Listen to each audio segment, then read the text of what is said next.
በስመ አብ ወወልድ ወመንፈስ ቅዱስ አሃዱ አምላክ አሜን።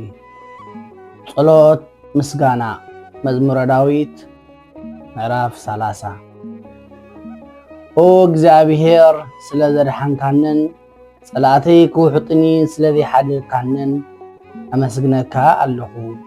ኦ እግዚአብሔር አምላኸይ ኣነ ናባኻ እወኹ ንስኻ እውን ኣጥዓኻኒ።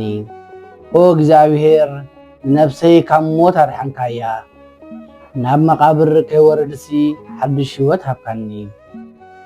ኣቱም ቅዱሳኑ ንእግዚአብሔር ዘምሩ እቲ ቅዱስ ዝኾነ እግዚአብሔር ዝገበሮ እናዘከርኩም ኣመስግኑ። ኩርኡ ንቅጽበት ዓይኒ እዩ ጽጉኡ ግና ንሙሉእ ዕድመ ይጸንሕ። ምሸት እኳ ብኽያት እንተኾነ ንግሆ ግና እልልታ ይኸውን። ኣነ ብራህዋይ ኮቶ ኣይክንድህለጽን እየ በልኩ።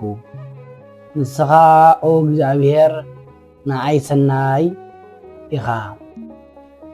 ዕርዲ ኾንካ ሓሎኻኒ ገጽካ ምስ ከወልካ ግና ሰንበድኩ።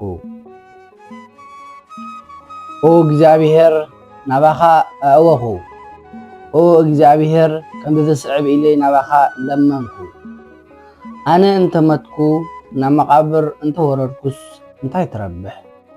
ሙታት ዶ ክውድስኻ ይኽእሉ እዮም? ምሕረትካ ኸ ከበስሩ ይኽእሉ እዮም? ኦ እግዚአብሔር ስማዕ እሞ መሓረኒ። ኦ እግዚአብሔር ረዳእየይ ኩን። ንስኻ ከዓ ንብኽያተይ ናብ እልልታ ለወጥካለይ። ከለይ ፈቲሕኻ ደሳውን ኣዕጠቅካኒ። ስለዚ ስቕ ኣይክብልን እየ መዝሙር ምስጋና ክዝምረልካ እየ። ኦ እግዚአብሔር ንስኻ ኣምላኸ ኢኻ። ኣነ ከዓ ንዘለዓለም ክውድሰካ እየ። ስለ ቃላቱ ስለ ምስጋንኡ ንፈጣሪና ንኣምላኽና ክብርን ምስጋናን ንዕ ይኹኑ። መዝሙረ ዳዊት ምዕራፍ 30 ካብ ፍቕዲ 1 ክሳብ መጨረሻ